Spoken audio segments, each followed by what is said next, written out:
El tema de hoy se llama Reconstruyendo Prioridades. Reconstruyendo Prioridades se llama nuestro sermón de hoy. Y voy a leer Ageo 1 del 1 hasta el 7. Vamos a estar leyendo en realidad todo Ageo 1, pero ahorita vamos a leer desde el 1 hasta el 7. Dice así, tú léelo ahí en pantalla, o vaya, la idea es que tengas tu Biblia. Dice así: el día primero del mes sexto del segundo año del rey Darío, vino palabra del Señor por medio del profeta Ageo a Zorobabel, hijo de Salatiel, gobernador de Judá, y al sumo sacerdote Josué, hijo de Josadac. Así dice el Señor Todopoderoso: este pueblo alega que todavía no es el momento apropiado para reconstruir la casa del Señor. También vino esta palabra del Señor por medio del profeta Ageo: ¿acaso es el momento apropiado para que ustedes residan en casas lujosas, mientras que esta casa está en ruinas? Así dice el Señor Todopoderoso: reflexionen sobre su proceder. Ustedes siembran mucho, pero cosechan poco. Comen, pero no quedan satisfechos. Beben, pero no llegan a saciarse. Se visten, pero no logran abrigarse. Y al jornalero se le va su salario como por saco roto. Así dice el Señor Todopoderoso: reflexionen en su proceder. Voy a orar. Padre, háblanos. Necesitamos tu palabra. Creemos que este tiempo, Padre, es como un oasis en medio del desierto, este tiempo en que podemos conectarnos contigo, conectarnos con la iglesia, Padre, y necesitamos de tu palabra porque es viva y eficaz, y tú sabes de qué tenemos necesidad. Permítenos ser edificados y que nuestras vidas sean transformadas para tu gloria, en el nombre de Jesús. Amén. Okay, reconstruyendo prioridades. Hay una película de Disney llamada Buscando a Nemo, ¿no? Creo que la mayoría de ustedes pueden conocer Buscando a Nemo. A mí me encanta Buscando a Nemo, la veo con mis hijos.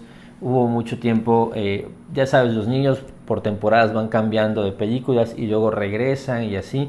Entonces mis hijos pues, son súper fanáticos de Buscando a Nemo.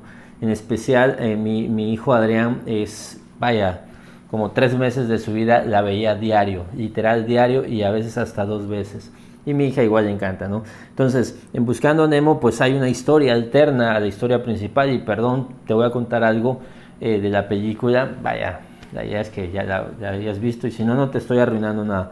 Pero hay un grupo de peces que viven en una pecera, y que la idea, constantemente están diciendo, un pez no fue hecho para vivir en una caja. Entonces, todo la línea de ellos en la película es que ellos están luchando constantemente por escapar. Su estrategia es escapar cuando limpian la pecera, rodar las bolsitas, y como viven a la orilla del mar, pues cruzarse hasta el mar, o ya sea por el drenaje también. Entonces toda la película es, ellos están luchando y luchando, y como que su sueño es poder escapar. Y al final de la película, ya acabó la película de hecho, te muestran qué pasó con estos peces, y resulta que ves la escena donde se logran escapar de la casa, rodándose en sus bolsitas, y finalmente caen en el mar, ¿no? Y hay una escena, la última escena de la película de hecho, es donde están todos en sus bolsitas en el agua, y están como viéndose, como sacados de onda. Y uno de ellos dice: ¿y ahora qué? ¿Y ahora qué? ¿Por qué? Porque pues en todos sus planes y probablemente en toda su vida en la pecera habían vislumbrado como que ese era el momento cumbre, o era la meta de su vida, y ya están ahí y no saben qué sigue. ¿Y ahora qué va a pasar? Ya llegamos aquí, pero ahora ¿a dónde vamos? Entonces me parece una increíble escena porque me representa, a mí me representa mucho esa escena, seguramente te representa a ti en muchos sentidos. Solemos construir un plan de vida y tenemos expectativas depositadas en un evento, y cuando llega ese evento, cuando estamos en ese lugar donde habíamos querido estar, cuando logramos eso que habíamos querido lograr, nos damos cuenta de que pues nuestra vida ahí terminaba, o sea, nuestra meta de vida ahí terminaba, nuestra realización estaba ahí y no planeamos qué iba a pasar después de eso. Alcanzamos la meta y ya no sabemos qué hacer. De repente es muy peligroso basar tu realización en algo que puede llegar en cualquier momento, pero que no es tan importante como crees o como creemos. Y llegamos a ese punto y la pregunta que hacemos, ¿y ahora qué? ¿Esto es todo? ¿Ahora qué sigue? Mira, te voy a contar un poco del contexto del texto que leímos en Ageo. Ageo es uno de los llamados profetas menores, o los 12 profetas. En la Biblia hay varios géneros y uno es el género de profecía y tenemos profetas mayores como Isaías, Jeremías, Ezequiel, y tenemos profetas menores como Oseas, Amós, Habacuc, que en realidad no es que sean menos importantes, pero sus profecías fueron más cortas, o sus registros de profecías fueron mucho más cortas que los otros. Y tenemos, después del cautiverio, ya vimos que fue el cautiverio donde fueron llevados a Babilonia, tenemos 3 profetas después del exilio, o profetas post-exilio, cuando regresaron de Babilonia, cuando regresaron de nuevo a Jerusalén, a Israel. Y tenemos a Ageo, Zacarías y Malaquías. Yo les dije que íbamos a estar viendo estos 3 profetas menores y en específico nos íbamos a poner el diente mucho en Malaquías, ¿no? Pero bueno, apenas estamos empezando la serie y ahorita estamos en Ageo.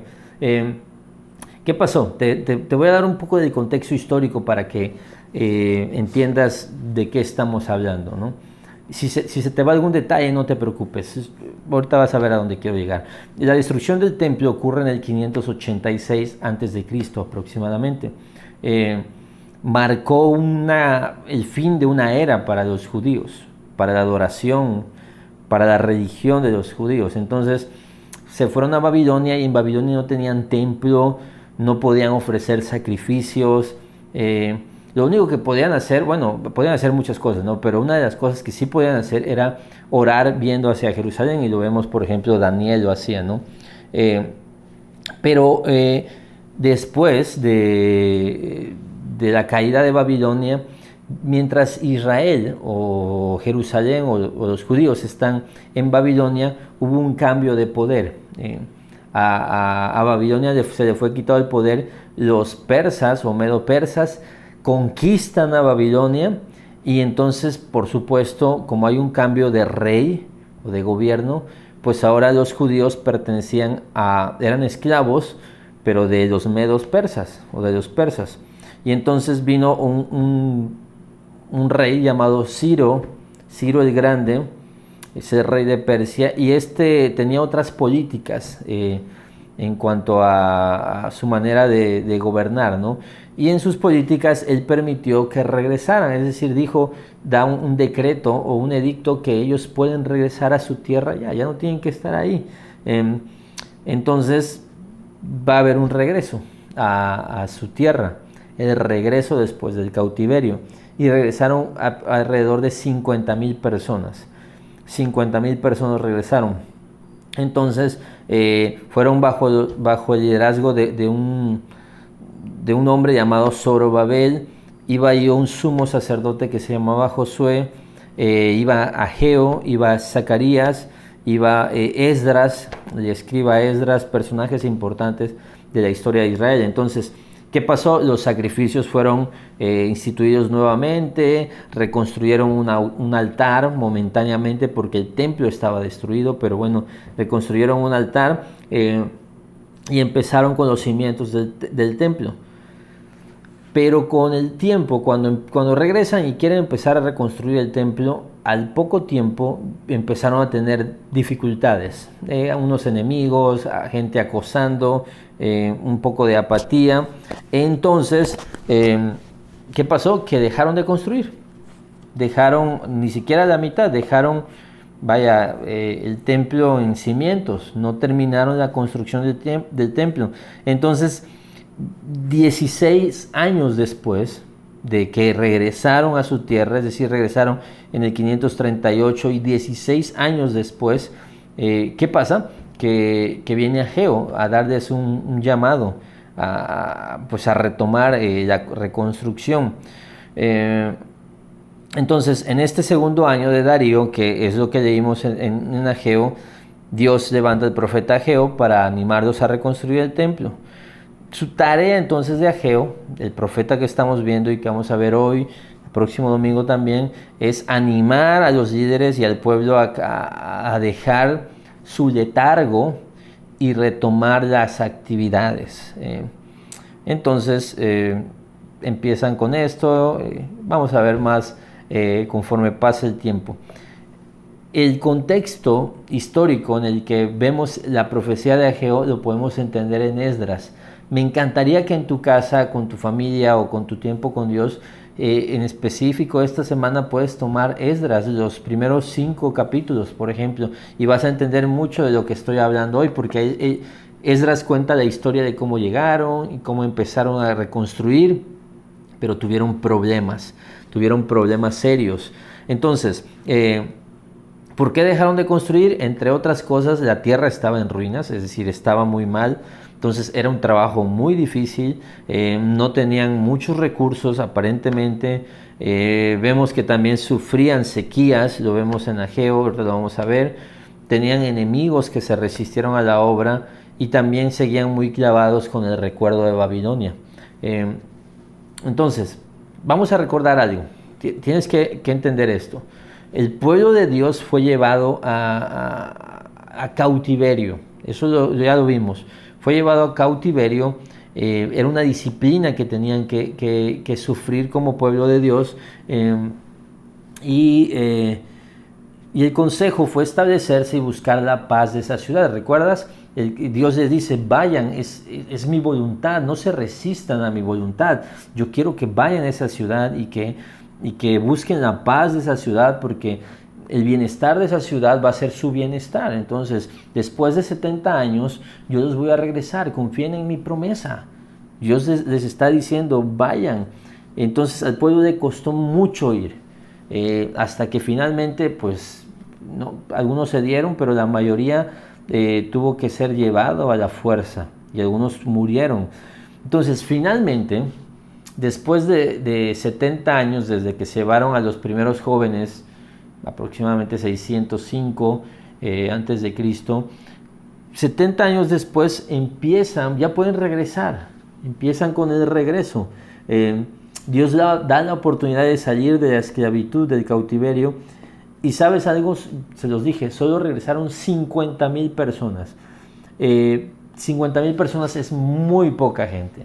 Estamos hablando que habían millones de judíos, millones. Seguramente fueron reducidos a muchos menos, pero 50,000 judíos no son nada. Fue muy poca gente. Y en Esdras 2 vemos eso. No te lo voy a leer para ahorrar tiempo y para no confundirte con demasiados detalles.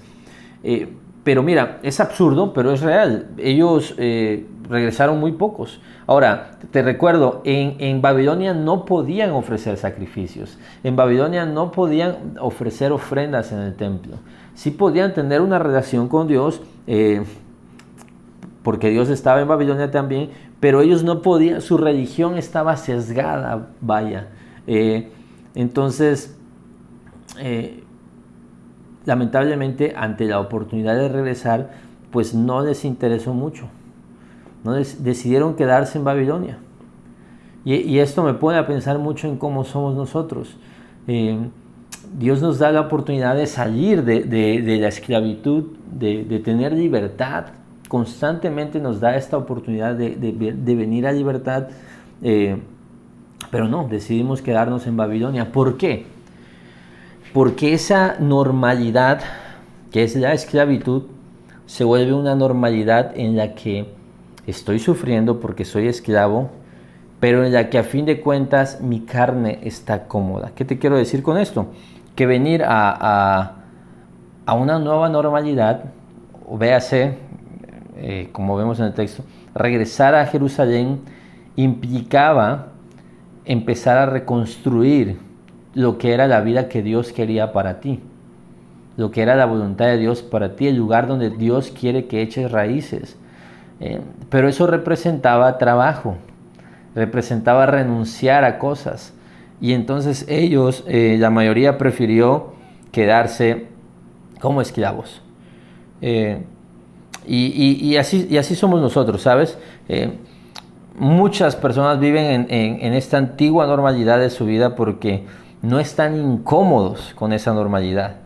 Y siempre, mira, siempre están diciendo que quieren cambiar, que quieren que algo sea diferente, que están sufriendo, que ya no quieren ser así, pero cuando viene la oportunidad, no la hacen. Es como la mujer adúltera, Juan 8.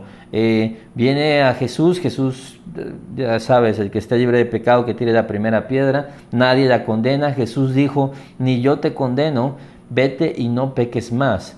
¿Qué le estaba diciendo a Jesús? No importa dónde estabas, a partir de ahora que sea diferente, vete y no peques más. Hay algunos que ante la oferta de Jesús de decir, yo no te condeno, vete y no peques más, dicen, no, quiero seguir pecando, quiero seguir en mi esclavitud. Y están dispuestos a vivir con los problemas de esa esclavitud porque no se quieren adaptar a una nueva normalidad llena de desafíos. Así, por ejemplo, hay gente que vive en relaciones tóxicas, totalmente fuera de la voluntad de Dios, en unión libre, en situaciones que tú dices, wow, está habiendo violencia, violencia emocional, violencia verbal, es terrible, pero no quieren dejar eso. Entonces, ¿cómo ayudas a gente que les dices, ya puedes regresar a tu tierra? Y no quieren regresar.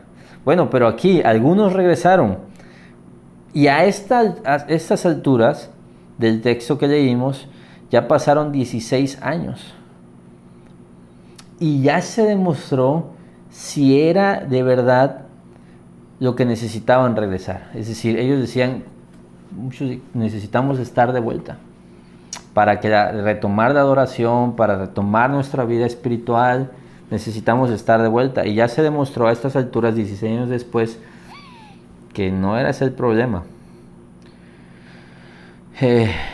Y esto, piensa en esto. ¿Cómo sabes que lo que has estado esperando que ocurra en tu vida va a ser el punto de inflexión para una nueva forma de vida? ¿Cómo es que has estado esperando ese momento para que a partir de que ocurra eso, las cosas ya van a ser diferentes? Y esto lo hacemos todo el tiempo. ¿Qué te asegura que eso que esperas es lo que necesitas para que tu vida ya empiece a caminar en una vida que da gloria a Dios? Siempre decimos, cuando pase esto, cuando tenga esto, cuando ocurra esto, entonces ahí sí me voy a activar. Y decimos, mañana me pongo las pilas y ya voy a empezar y ya lo voy a hacer. Es que ahorita no. Postergamos el gozo y el contentamiento en un evento. Muchos eran cuando regresemos. Bueno, ya regresaron. ¿Y qué pasó? Dice el 2, así dice el Señor, este pueblo alega que todavía no es el momento apropiado para ir a reconstruir la casa del Señor. 16 años después de que regresaron. Dicen, aún no es el momento para reconstruir la casa del Señor.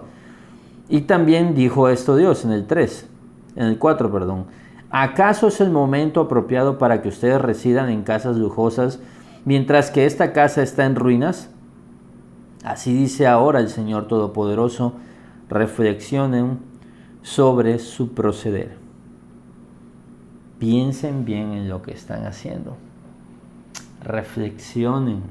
Ellos decían, no, todavía no es tiempo de reconstruir la casa de Dios. ¿Sabes qué? Te estás apresurando mucho, no es el momento. Y Dios se las regresa y les dice, pero entonces sí es momento de vivir en casas lujosas mientras mi casa está en ruinas.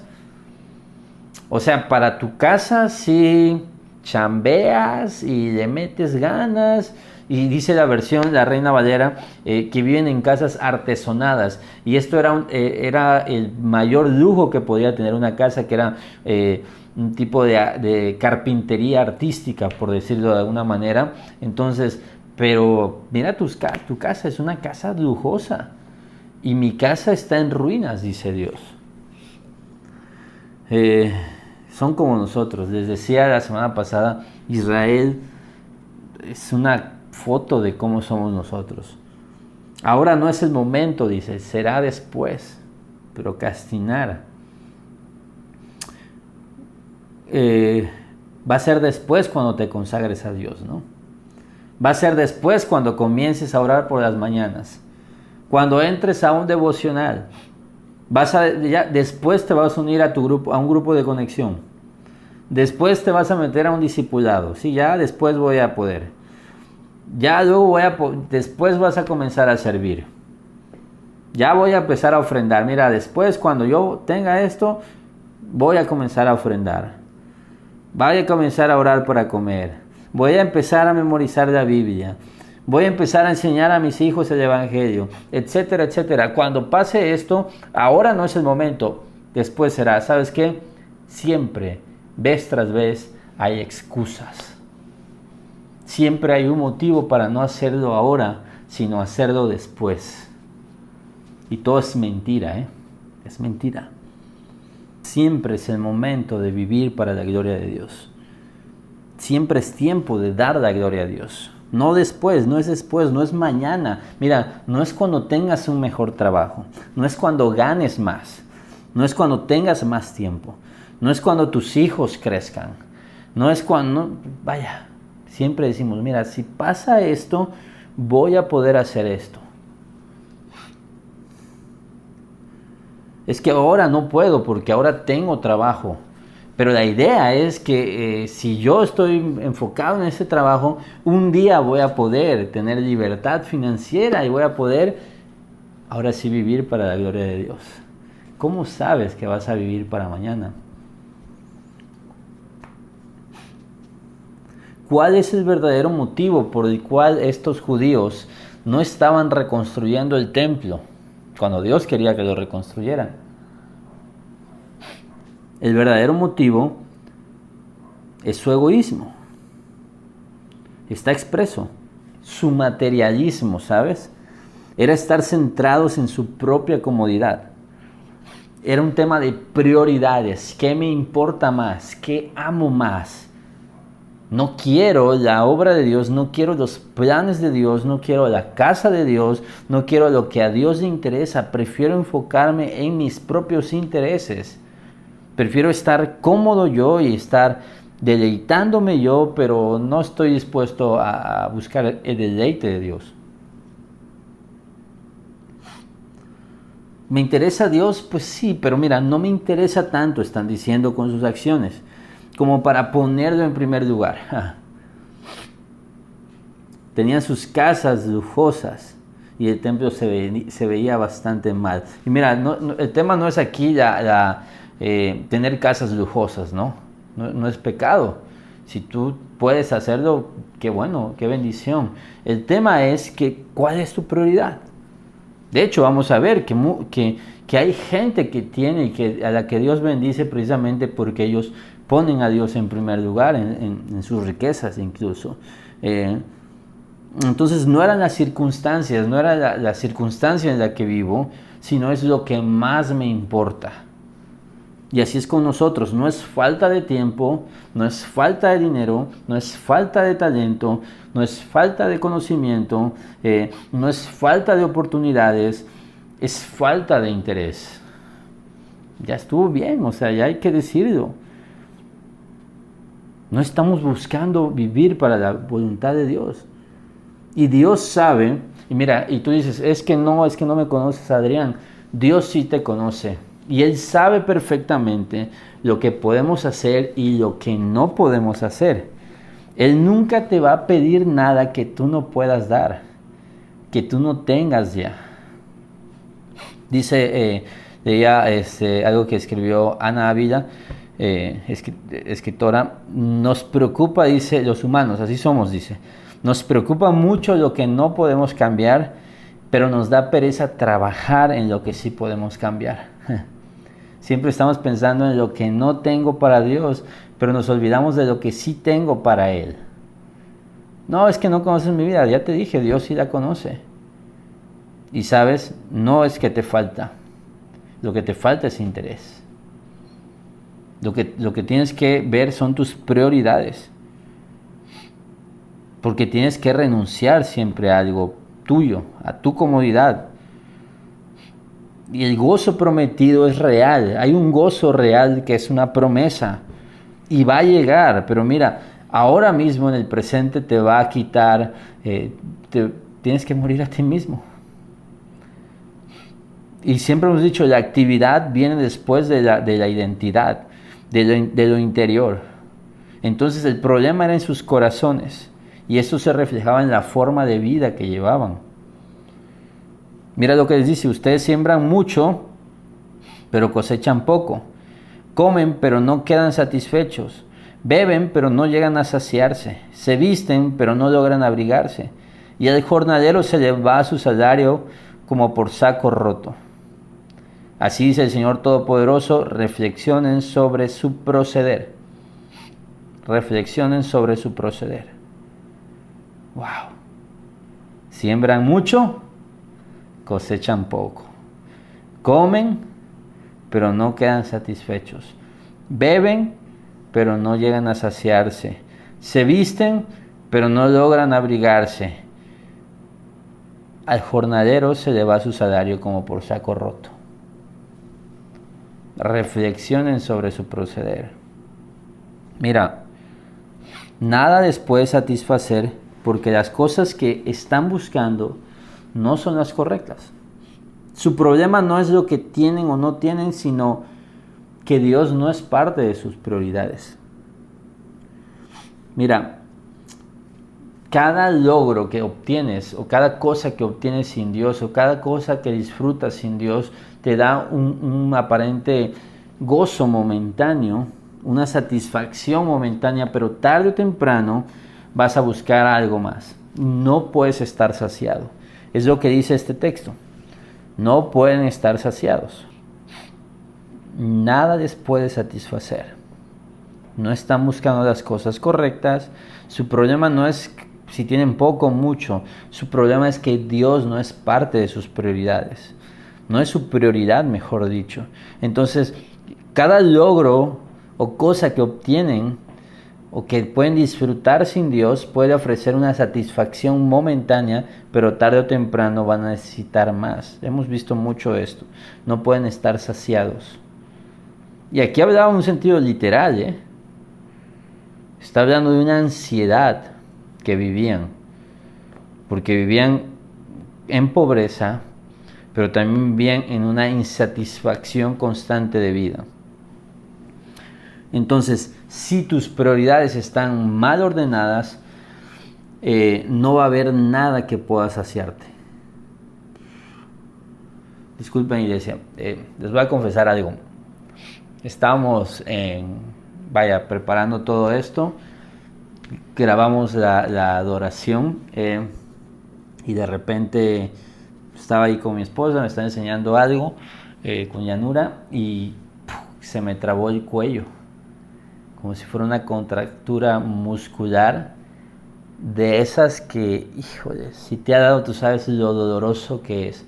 Entonces, literal, me tomé ahí unas pastillas desinflamatorias y estábamos esperando pues que esto pasara y que ya me sintiera mejor y que pudiera moverme, pero no, y el tiempo se nos estaba acabando, teníamos que grabar esto y entonces literal me tuve que aventar a grabar así. Y a lo mejor tú ya me habías visto raro, que ando como tieso, no sabes qué dolor tengo de cuello cada vez que me muevo. Es más, ahorita que me estoy riendo me está doliendo, pero vaya, teníamos que hacer esto. Te digo por si notas, oye, el pastor está raro, como que está muy tenso, literal no puedo mover el cuello. Y si ves que de repente hago así como me quejo, es porque de verdad es un dolor muy cañón el que tengo ahora mismo, y bueno, espero después de esto poder descansar y ya les pondré al día de si estoy mejor. Seguramente voy a estar mejor, seguramente es algo que con reposo deba pasar, pero bueno, te lo dije porque ahorita de plano ya no soportaba el dolor y tuve que como moverme pero espero que no te distraigas, que no andes viendo si me voy a quejar o no. Debí no haberte lo dicho, pero bueno, igual te ibas a sacar de onda si me veías así como movimientos raros.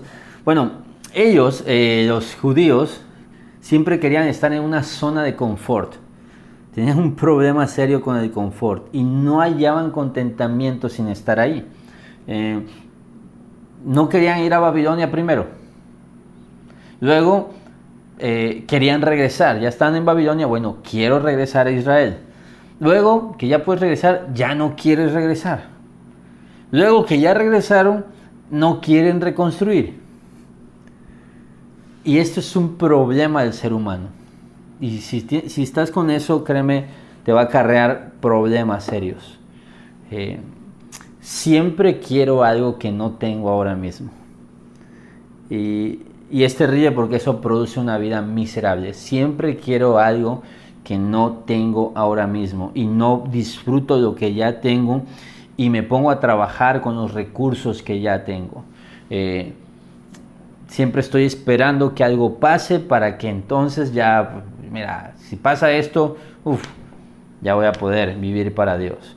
Y pensamos que Dios está pidiéndonos algo que no podemos dar. Pero no, Dios, mira, y que te quede claro, porque a lo mejor tu orgullo, tu carne está batallando con esta idea. Pero es que mi vida es así, así, así, así, así, yo no tengo esto, Dios no te está pidiendo hoy algo que tú no tienes.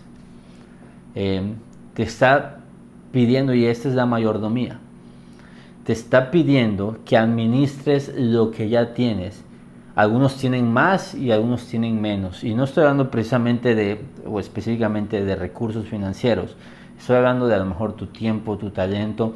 Pero mira, ni siquiera es algo que precisamente tienes que dar a la iglesia a lo mejor, sino que algo que tienes que comenzar a hacer contigo mismo, que Dios trabaja en tu corazón. Tú dices, es que yo no tengo tiempo para Dios. Claro que tienes tiempo para Dios. Sí, pero es que mira, ¿a qué hora voy a dormir? Dios te puede dar fuerza, y si tú le regalas media hora a Dios, Él te puede hacer que esa media hora se multiplique en tu hora de sueño y descanses mucho más. Entonces, son tus prioridades. Por lo menos, mira, si por lo menos después de este sermón tú ya dejas de tirar pretextos y asumes tu responsabilidad, Dios habrá hecho algo bueno hoy. Pero mi anhelo es que no nada más quites tu presunta inocencia en esto, sino que te actives en la búsqueda del Señor. Y obvio, y también tiene que ver con recursos. En este caso es un tema de recursos materiales. De hecho, Proverbios 11:24 dice, el que da en abundancia recibe más de lo que dio, pero el que es tacaño termina en pobreza. Es una verdad bíblica también. Esta gente estaba reteniendo para ellos, para sus deleites. Es como cuando no queremos ofrendar, pero no tenemos problema en gastarnos en alguna tontería esos recursos, ¿no? Cuando no queremos apoyar a un hermano o apoyar en misericordia, pero fácilmente me puedo gastar mucho más dinero en cosas que a lo mejor no, pero porque es mi dinero, porque yo siento que yo lo controlo, cuando a lo mejor el dinero es que me controla a mí. Y esta gente estaba gastando en ellos y mira, no estaban satisfechos, vivían en una vida miserable. El proverbio se cumple. Si quieres todo para ti, para satisfacerte, solo te espera ruina. No hay de otra. Dice el 8, vayan ustedes a los montes, traigan madera y reconstruyan mi casa. Les da un llamado, un mandato. Yo veré su reconstrucción con gusto, dice Dios. Yo me voy a alegrar cuando tú empieces a buscar otra vez mi voluntad Y estoy hablando de mi voluntad, en este caso es reconstruir el templo, pero en tu vida vamos a poner su voluntad de Dios. Y dice, y manifestaré mi gloria. Ustedes esperan mucho, dice el 9, pero cosechan poco. Lo que almacenan en su casa yo lo disipo de un soplo. ¿Ves? El proverbio dice, el que es tacaño, el que retiene, dice en otra versión, termina en pobreza. Y dice que ellos almacenan en su casa, Dios lo disipa en un soplo. Dice, ¿por qué? Porque mi casa está en ruinas, mientras ustedes solo se ocupan de la suya. Entonces ni siquiera me quiero enfocar en temas de ofrendas, de apoyos a otros hermanos de la iglesia, de misericordia, de tu compromiso con Dios en esto, pero creo que más claro ni el agua, ¿no? Dice el 10, por eso por culpa de ustedes los cielos retuvieron el rocío y la tierra se negó a dar sus productos. Yo hice venir una sequía sobre los campos y las montañas, sobre el trigo y el vino nuevo, sobre el aceite fresco y el fruto de la tierra, sobre los animales y los hombres, sobre toda obra de sus manos. Dios le dice, mira, esa calamidad que viven ahora, esa vida desierta que viven ahora, esa sequía en la que están viviendo, yo la mandé, dice Dios. Ellos tenían un problema porque ellos pensaban que de Dios solo podían venir bendiciones y no maldiciones. De hecho, ellos cuando recibían profecías de que iba a ser destruida la ciudad y iban a ser llevados a cautiverio, ellos no creían esos mensajes, creían a los falsos profetas, porque ellos decían, Dios no podría destruir el lugar donde está su templo. El templo lo veían como un amuleto, era como su protección de ellos. Ellos decían, mira, si tenemos el templo y estamos así, entonces solo nos pueden ocurrir cosas buenas. Y esa es la idea de este falso cristianismo y evangelio de la prosperidad. Dios solamente nos va a bendecir en la medida que nosotros estemos haciendo esto, y hay ciertos amuletos que tienen. En este caso era el templo. Pero sabes, nosotros, por ejemplo, muchas veces era como el ir a la iglesia me hacía sentir seguro y me hacía sentir que yo estaba ya bien y que la semana me iba a ir bien, solo por ir a los domingos a la iglesia. Pero de repente ahora ya no voy los domingos a la iglesia, entonces mi espiritualidad ya no puede ser maquillada con una actividad religiosa. Mi espiritualidad ahora se muestra real. Ahora ya no se trata de si voy el domingo a la iglesia, ahora si estoy metido en la palabra en la semana. Dios nos está desnudando. Y mira, hoy que ya no se basan estos actos religiosos, ya es tema de iniciativa de uno, ya cada uno es responsable.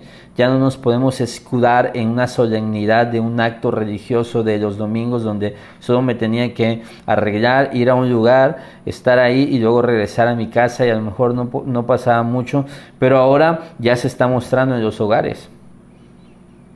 El resto de la semana, no solo el domingo. Y mira, muchos de ustedes, para ser honestos, muchos de ustedes a duras penas están viendo este servicio en alguna parte del día. Es más, algunos ni el domingo lo ven cuando pueden en la semana. Mira, estoy tomando el servicio, pero en realidad estoy con mi teléfono viendo WhatsApps, contestando mensajes, estoy en la cama, estoy todavía en pijamas, lo puse ahí, pues pongo más o menos atención, no estás adorando, solo escuchas ahí de reojo, está la alabanza, da tiempo para desayunar. Ahí más o menos estás en la palabra. ¿Sabes qué? Estás lavando trastes a lo mejor, y ahí como que lo medio escuchas el sermón. A lo mejor estás desayunando, pues vamos a desayunar, ahí lo ponemos, lo vemos de reojo, y pues más o menos, ¿sí? Un ojo acá y otro ojo allá, ahí 2, 3. ¿Sabes? Me encanta cómo Dios hace, porque, y perdón, a lo mejor alguno se quedó con el bocado del desayuno en la mano, Pero Dios es bueno porque nos está desnudando. Y sabes, estos somos o éramos también los domingos. Solo que los domingos no podíamos o podíamos maquillarlo mejor. Pero nuestro corazón está priorizando las cosas importantes. Y a lo mejor para ti ni siquiera es prioridad Dios, ni siquiera los domingos. Y espero que a partir de hoy sea diferente. Ya no podemos fingir, ya es real. Entonces vino esta calamidad para ellos. No podían entender que Dios estuviera mandando esa calamidad, pero les dice Dios, mira, pues están mal. Su teología era errónea, dice Lamentaciones 3:38. ¿No es acaso por mandato del Altísimo que acontece lo bueno y lo malo? Entonces, creamos dioses falsos, imaginarios, que se adaptan a nuestras pretensiones. Y eso tuvo consecuencias graves en Israel. Le echamos la culpa al diablo también, de que las cosas no funcionen a veces. Pero mira, Dios mandó esa sequía en tu vida para que voltearas a verlo, para que reaccionáramos, para que buscáramos una nueva normalidad, para que empezáramos a reconstruir. Y les dice, mira, mi casa está en ruinas. Entonces tenemos que abrir los ojos, revisar nuestras prioridades, nuestros anhelos, nuestro corazón. ¿Qué más necesitas experimentar? O sea, es una pregunta real. ¿Qué más necesitas vivir? Y tú sabes, hay diferentes motivos para el dolor. Algunos no están sufriendo precisamente porque necesitan arrepentirse, pero tú sabes, tú conoces tu vida. Y mira, personalmente te puedo decir que desde marzo, todavía estaba empezando esto, o ni siquiera había empezado. Desde marzo Dios empezó a trabajar mucho en nuestro matrimonio, en mi matrimonio con Yanura, ¿no? Llevándonos a cosas que necesitábamos retomar, nos unió más, empezamos a buscar de más, a crecer, a madurar, pero lo hizo a través de cosas no agradables, nos lastimamos mucho, empezaron a salir cosas que no habíamos atendido, y Dios es bueno, Dios es bueno, porque ha usado este tiempo para bendecirnos en gran manera. Iglesia, no puede ser que seamos llevados a Babilonia, que seamos llevados al desierto, que estemos en el exilio y luego después del cautiverio no hayamos aprendido nada.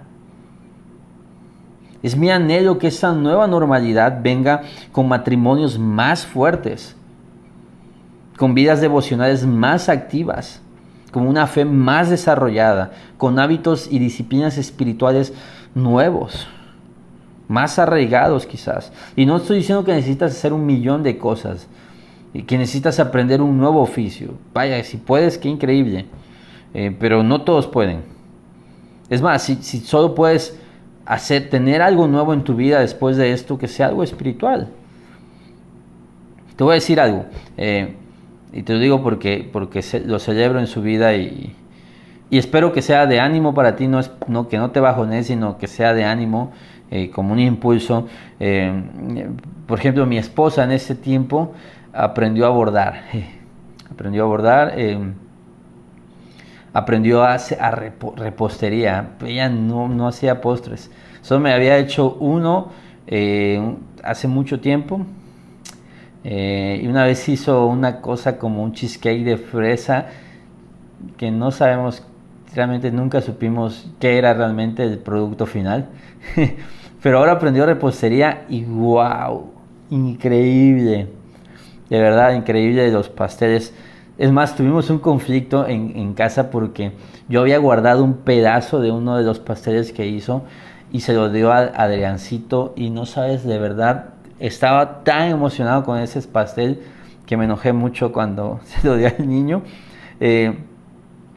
Y vaya, ha estado cocinando mejor, sigue con sus clases de fotografía, está aprendiendo, está ilustrando, pero mira, nada de eso se compara a lo que verdaderamente importa. ha estado buscando más del Señor. Y esto tiene que ver con que Dios ha estado pues ahí estirándonos mucho. Y mira, no me preguntes cómo lo hace, porque todo esto que te dije, porque a mí me consta que la vida con los bebés sí es complicado y que tiempo tiene muy poquito. Hay muy poco tiempo. Y te lo digo porque esto me exhibe a mí también. Me exhibe. Lo que más me ha bendecido no son los postres, no son todas estas cosas que me encantan, pero lo que más me ha bendecido a mí y a mis hijos es que ella estableció prioridades en su vida. Y me doy cuenta de que cuando alguien quiere, va a buscar la manera. Porque no estoy hablando y no estoy hablando de una utopía, no te confundas, de una vida totalmente ordenada. A veces nos frustramos, no tenemos tiempos, o sea, a veces es caótico todo esto, coronavirus, no ha sido fácil, pero buscar al Señor es prioridad. Y yo he visto eso y eso a mí me anima mucho y me animó mucho no hay pretextos.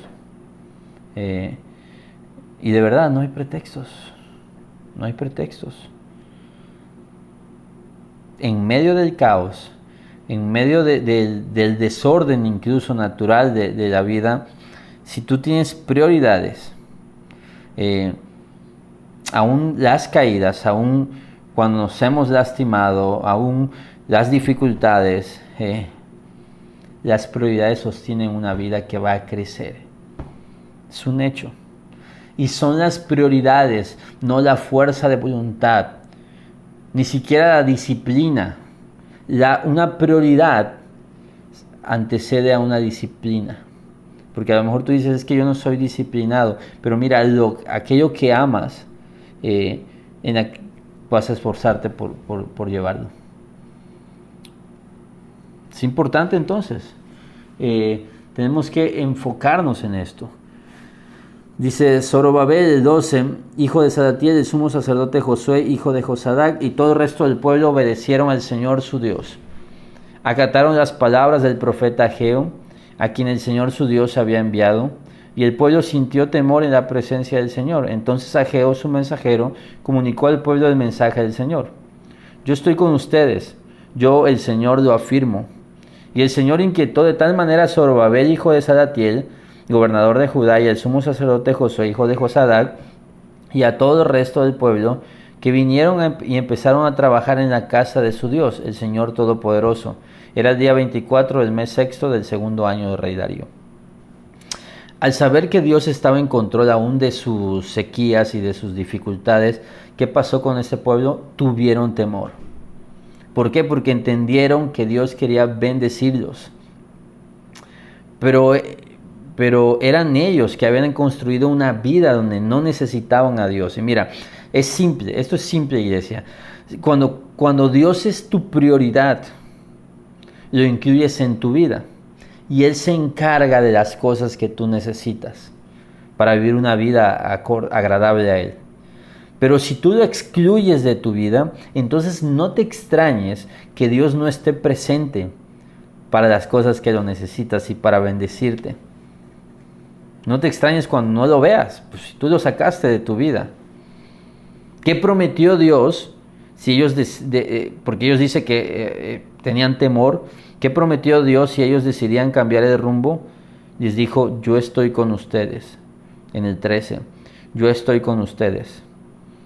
Mira, Dios es el más interesado en que esto funcione. Dios no te está metiendo el pie, Dios te está empujando y Dios te está diciendo, yo te voy a dar lo necesario, cuenta conmigo, yo voy a estar contigo, solo tienes que dar ese paso, tienes que ponerme en primer lugar, tienes que comenzar a reconstruir, tienes que hacer esto. Entonces, para terminar te recuerdo lo que hemos aprendido. El momento de comenzar a vivir para Dios es hoy. Dicen ellos, es que no es momento de reconstruir la casa de Dios. Papá, llevas 16 años en eso. El momento es hoy. Decir que cuando ocurra tal evento será cuando todo será diferente en ti, eso también lo aprendimos. Es vivir en la nada, en el futuro. Un futuro que no existe y que podría no existir quizás nunca. Deja de vivir en la nada ya, comienza en tu presente. Nada en el futuro va a cambiar tu vida si tu corazón no está siendo transformado en el presente. ¿Sabes qué? Sí podría ser que cambiara tu corazón la calamidad, pero no quieres eso. Si estás insatisfecho, también vimos, es porque tu satisfacción depende de cosas perecederas. Dios se puede encargar de que nada te sacie para que vuelvas a la fuente de agua viva. También vimos que tienes que reconstruir tus prioridades, de eso se trató el tema. Aquello que más te importa es en lo que vas a invertir todo lo que tengas y todo lo que eres. No cometas el error de dejar a Dios en segundo lugar.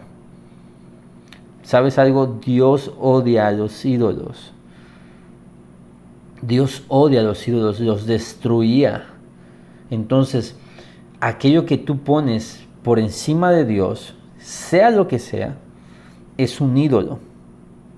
No vaya a ser que Dios tenga que destruir ese ídolo para que tú voltees a ver y pase de ser segundo, tercero, cuarto, quinto, sexto, no sé cuál lugar en tu vida, y va a ir tumbando todas estas cosas porque Dios sabe que Él es el único que merece tu vida y que merece la gloria, y Dios es un Dios celoso. Entonces, incluso estás poniendo en riesgo tu integridad, estás poniendo en riesgo toda tu vida, estás poniendo en riesgo tus finanzas, estás poniendo en riesgo a tu familia cuando los pones por encima de Dios. De verdad, reacciona. Es momento de entender que Dios nos va a llevar a desiertos, sequías, momentos duros para que evaluemos nuestra vida y reflexionemos, como dice el texto. Que meditemos en nuestros caminos. Porque no puede ser que salgamos de esto, que volvamos del cautiverio como Israel y que sigamos iguales. Dios está hablando, iglesia. No puedo creer que no te des cuenta que está hablando. ¿Cómo necesitas que golpee a tu vida? Y te diría, comienza con algo. Comienza con algo. Mira, no vas a reconstruir una nueva normalidad, una nueva vida de un día para otro. Puedes empezar hoy. Puedes empezar hoy. No creas que esto es de que de repente yo ya leo un libro diario y leo 30 capítulos al día. Si es así, qué padre, pero la realidad es que puedes empezar con algo muy pequeño y empiezas a activarte. Entonces la pregunta es, Israel, mira cómo lo experimentó. Postergaron la obra de Dios, postergaron el plan de Dios y su voluntad, comenzaron a vivir para sí mismos aún después de todo lo que Dios les había enseñado en el cautiverio, y Dios les hizo pasar de nuevo por desiertos para que reaccionaran y se dieran cuenta de que Dios debía hacerlo primero. Entonces, ¿cuál es la obra que tú tienes que retomar? Ellos tenían que retomar el templo, pero ¿cuál es aquella obra en la que necesitas reactivarte? Tu relación con Dios, ¿cómo está? Necesitas volver a la acción. ¿Dónde estabas dormido? ¿Qué estabas postergando? ¿Qué ocupaba tus pensamientos? ¿Cuál es tu prioridad? Ya no hay pretextos. Empieza ahora. Y de nuevo, no estoy siendo poco empático. No, al contrario, estoy siendo empático y te estoy diciendo, Dios conoce tu condición. Dios sabe lo que puedes y no puedes. Pero Dios está diciendo en eso que puedes, que te actives. No porque Él te quiera activo, me refiero en actividades. No, sino porque la actividad es un reflejo de tu interior, de tu identidad, de dónde está puesto tu corazón. Son cosas que naturalmente ocurren cuando tú estás metido de lleno con Dios. Entonces, buscar en su palabra, buscar en oración. Vamos a empezar por ahí. Después, servicio, mayordomía, Vaya, hay muchas maneras en que puedes activarte. Dios está hablando, está llamándonos, está usando todo esto que estamos viviendo para que abramos los ojos y veamos y digamos, Señor, necesito más que nunca de ti. Incluso el dolor que se está viviendo es un llamado a decir, Señor, no puedo soportar este dolor si no es porque estoy lleno de ti. Entonces quiero llenarme de ti, quiero llenarme de tu espíritu. Si no, no voy a poder. Y eso está haciendo que más y más y más estemos orando más que nunca, estén buscando más que nunca al Señor, porque estamos necesitando más y más de Él. Entonces, iglesia, que no te pase como a los judíos, como a los peces de Nemo, que no te pase eso. No vaya a ser que en el cautiverio y en el dolor no aprendas. Al contrario, necesitamos usar esto para su gloria y ser diferentes. Así que vamos a orar para que Dios nos ayude a partir de ya, no, acuérdate, es hoy. Hoy puedes empezar a reconstruir. No te esperes, porque si te esperas, esta semilla se puede ir. Señor, ayúdanos, Padre, porque te necesitamos. Necesitamos de tu ayuda, de tu Espíritu Santo. Sabemos que no es mera fuerza de voluntad, Padre, sino es literal que tú nos vivifiques. Pero queremos estar atentos, discernir tu voz y enfocarnos, Señor. Ayúdanos con el resto. Queremos dar el primer paso, pero sabes que necesitamos que tú nos lleves en tus brazos en esta vida de una espiritualidad renovada, de una vida más consagrada, Señor. Gracias, Padre, por lo que has hecho hoy, por cómo nos has hablado, por cómo nos hablas en tu palabra. Queremos ser hijos tuyos que entienden los tiempos, que entienden las temporadas, que entendemos esta jornada difícil de sequía, pero que queremos que la próxima, Padre, donde regresemos, seamos otros, seamos diferentes. Gracias entonces por esta increíble oportunidad en el nombre de Jesús. Amén.